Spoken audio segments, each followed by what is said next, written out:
हनोक परमेश्वर के साथ साथ चला। कितना महत्वपूर्ण निर्णय उसने लिया कि मैं परमेश्वर के साथ चलूंगा। उसने ये ठाना कि मैं परमेश्वर के साथ चलूंगा। जब मैं आज हनोक के विषय में पढ़ रहा था, मुझे बहुत आनंद आया और मैं बहुत कुछ सीखा। मेरे प्रियो, मैं आपसे बताना चाहता हूं, जब हनोक 65 वर्ष का था तब उसका एक पुत्र जन्म लिया जिसका नाम था मतूसलह। मतूसलह के जन्म के पश्चात लिखा है हनोक परमेश्वर के साथ साथ 300 वर्षों तक चलते रहा। 300 साल तक हनोक परमेश्वर के साथ चला। मेरे प्रियो, यदि आप परमेश्वर के साथ चलेंगे, आप परमेश्वर के वचन को पढ़ेंगे, आप प्रार्थना करेंगे, संगति रखेंगे, आने वाला पीढ़ी भी आपसे सीखेगा, मुझसे सीखेगा। मैं आपसे कहना चाहता हूं, हनोक जब उसके यहां एक पुत्र का जन्म हुआ, उसने निर्णय लिया कि मैं परमेश्वर के साथ चलूंगा।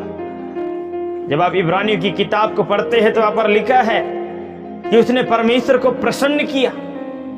यस मेरे प्रियो, हम बहुत जगह में पढ़ते हैं परमेश्वर लोगों के साथ रहा, यहोवा लोगों के साथ रहा, लेकिन यहां पर जब हम पढ़ते हैं तो यहां पर लिखा है कि हनोक परमेश्वर के साथ साथ चला। हम बहुत जगह पर पढ़ते हैं कि परमेश्वर लोगों के साथ साथ चला, पर यहां पर उल्टा है। हालेलुया। मेरे प्रियो, आपका परिवार जब तक प्रार्थना नहीं कर सकता जब तक आप मैं खुद प्रार्थना नहीं करेंगे। जब तक हम वचन नहीं पढ़ेंगे, हमारा परिवार भी वचन नहीं पढ़ेगा। क्योंकि जिस तरीका का संगति आप रखेंगे, उसी तरीके का संगति आपका परिवार में भी होगा।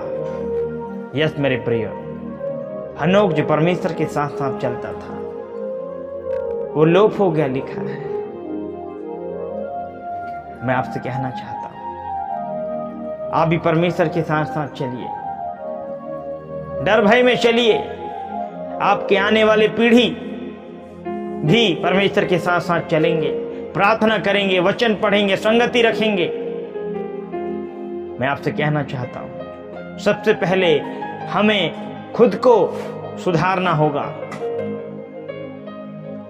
मुझे खुद को सुधारना होगा, तब जाकर के मैं अपने परिवार को सुधार सकता हूं। यस मेरे प्रियो, हनोक का जीवन सच में एक प्रेरणादायक है। हमसे